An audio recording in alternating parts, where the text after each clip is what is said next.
KPK membuka peluang memanggil istri mantan Gubernur Jawa Barat Ridwan Kamil, Atalia Praratia, dalam penyidikan kasus korupsi pengadaan iklan Bank BJB. Juru bicara KPK Budi Prasetyo menjelaskan penyidikan kasus tindak terpengaruh dengan proses perceraian RK dan Atalia berkaitan dengan pemisahan harta antara Ridwan Kamil dan Atalia sebagai konsekuensi perceraian. KPK akan memanggil Atalia jika memerlukan konfirmasi atau penjelasan dalam mengusut aliran dana maupun aset yang diduga berkaitan dengan perkara korupsi Bank BJB. Budi menegaskan KPK berpegang pada prinsip follow the money dalam setiap penanganan perkara. Basisnya adalah follow the money. Kita akan telusuri, kita lacak aset-aset yang mengalir ya, dari substansi perkaranya ya, yang berangkat dari dana non budgeter di pengadaan iklan di BJB ini. Mengalirnya kemana saja, ke siapa saja, dan untuk apa saja. Memanggil Atalia ini sebagai saksi, Mas. Ya. Setiap kemungkinan itu selalu terbuka sesuai dengan kebutuhan proses penyidikan. Jika memang dibutuhkan keterangan dari para saksi, tentu penyidik akan melakukan pemanggilan.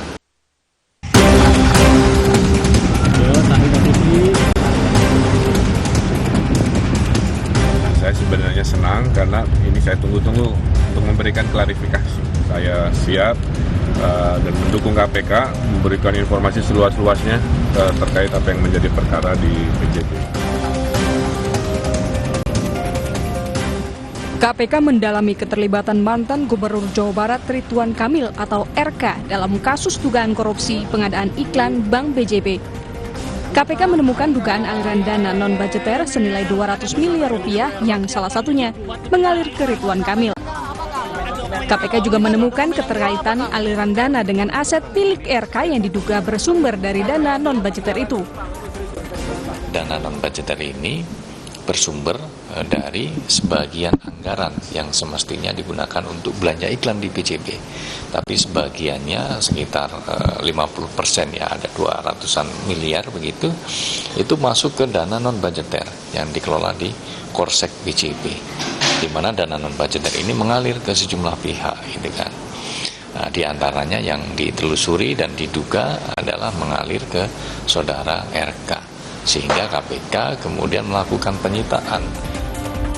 Sementara itu, mantan Gubernur Jawa Barat Ridwan Kamil mengaku tidak tahu menahu soal korupsi di Bank BJB. Namun saat dikonfirmasi mengenai temuan dana non-budgeter yang ditemukan KPK, RK bilang tidak tahu, itu dana pribadi dan tidak terkait dengan perkara ini. Aksi korporasi dari BUMD ini itu adalah dilakukan oleh teknis mereka sendiri. Gubernur hanya mengetahui aksi korporasi BUMD ini kalau dilaporkan, satu oleh direksi, dua oleh komisaris selaku pengawas, tiga oleh kepala biro BUMD atau menteri BUMN-nya kan. Tiga-tiga ini tidak memberi laporan semasa saya jadi gubernur. Makanya kalau ditanya saya mengetahui, saya tidak tahu. Apalagi terlibat, apalagi menikmati hasilnya dan lain sebagainya. Tidak mengetahui, maka semua yang pernah rame semua adalah dana pribadi. Dana pribadi sendiri tidak ada hubungan dengan perkara yang dimaksud. Sebelumnya KPK sudah menggeledah sejumlah lokasi terkait kasus ini, salah satunya rumah mantan Gubernur Jawa Barat Ridwan Kamil. Selain menyita dokumen, KPK juga menyita kendaraan milik Ridwan Kamil. Dalam kasus ini, KPK telah menetapkan 5 tersangka, termasuk mantan Dirut BJB Yudi Renaldi dan Divisi Korsek BJB Widi Hartono. Tim Liputan, Kompas TV. Membahas lebih dalam soal aliran dana ke mantan Gubernur Jawa Barat Ridwan Kamil yang diusut KPK dalam perkara dugaan korupsi di Bank BJB, kita bahas bersama pakar tindak pidana pencucian uang, Ibu Yenti Garnasi. Selamat sore, Ibu Yenti. Sehat-sehat selalu, Bu. Selamat sore, Ya. sehat selalu. Bu Yenti, kita refer ke belakang bahwa ini kasus pengadaan iklan tahun 2021-2023 dan ini ada dugaan aliran dana ke sejumlah pihak. Tadi KPK sudah menggeledah pada bulan Maret lalu dan juga telah memanggil RK pada Desember awal kemarin. Lalu saat ini bagaimana KPK bisa menelusuri aliran-aliran dana ini dari dana non-budgeter bernilai 200 miliar rupiah? Ya, terima kasih. Ini kan agak lama ya, sekarang KPK lambat ya.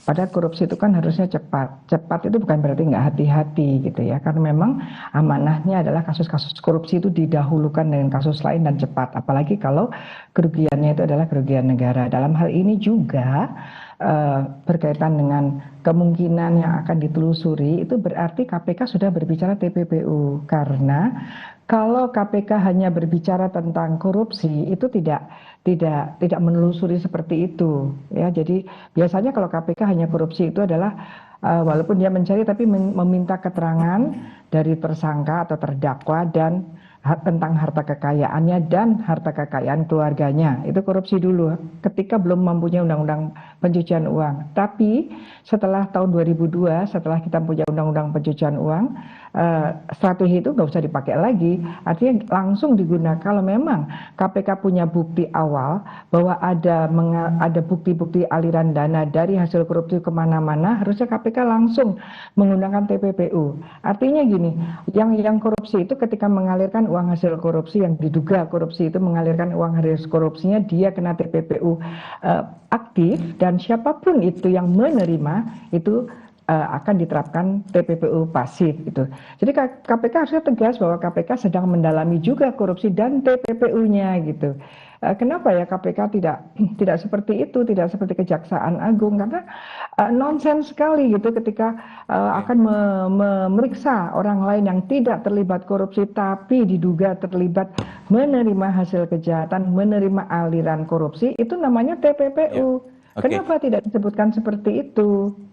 Nah, untuk saat ini KPK tengah menyelidiki potensi pemisahan aset untuk mengaburkan aliran dana ke RK. Lalu seperti apa pengamatan Anda? Ya kan ada beritanya juga bahwa yang dikhawatirkan ke istrinya. Jadi TPPU pasifnya itu memang untuk orang-orang terdekat. Karena bagaimanapun juga secara moral siapapun, maupun itu istri atau suami seseorang yang jadi tersangka atau terdakwa, tidak boleh menikmati hasil kejahatan.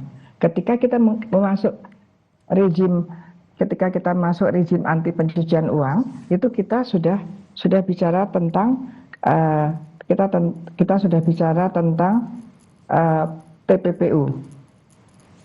Itu yang harusnya dipahami oleh KPK gitu. Ya. Dan saat ini sebenarnya KPK telah memeriksa, dan juga saat pemeriksaan RK menyatakan bahwa dia tidak mengetahui terkait dengan kegiatan corporate secretary dari BUMD, terutama BJB, terkait dengan dana non-budgeter 200 miliar lebih ini. Dari pengamatan Anda, sebenarnya bagaimana wewenang dari seorang gubernur untuk mengetahui adanya aktivitas terkait dengan pengadaan iklan, terutama di Provinsi Jawa Barat? Sejauh ini kan KPK sudah lama sekali, mulai Maret sampai sekarang. Saya kira KPK sudah pasti mempunyai bukti tentang itu. KPK mempunyai bukti awal tentang yang bersangkutan ya, walaupun ini semua kan belum ada yang ditahan, baru Ridwan Kamil juga hanya saksi, tetapi harusnya segeralah KPK jangan ragu-ragu ya. Ini masyarakat itu sudah mulai sangat curiga bahwa kalau pelaku-pelakunya itu adalah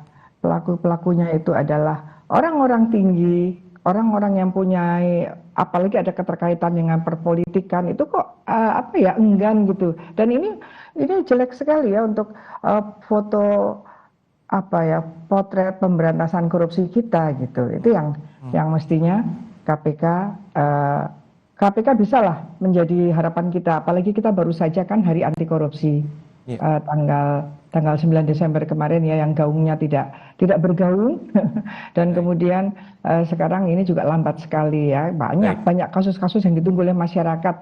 Kalau memang penegak hukum Indonesia memang betul-betul penegak hukumnya itu akan memberantas korupsi, ya tentunya korupsi-korupsi yang sudah jadi PR di masa lalu, tahun-tahun lalu itu harus segera, dan berkaitan dengan uang hasil korupsinya itu kejar pakai TPPU, jangan ragu-ragu. TPPU untuk apa kita punya TPPU? Baik, kita nantikan bagaimana langkah cepat KPK untuk menangani kasus dugaan korupsi pengadaan iklan BUMD atau Bank BJB di Provinsi Jawa Barat tahun 2021 hingga 2023. Sekali lagi terima kasih perspektifnya Ibu Yenti Garnasi, pakar tindak pidana pencucian uang di Kompas Petang.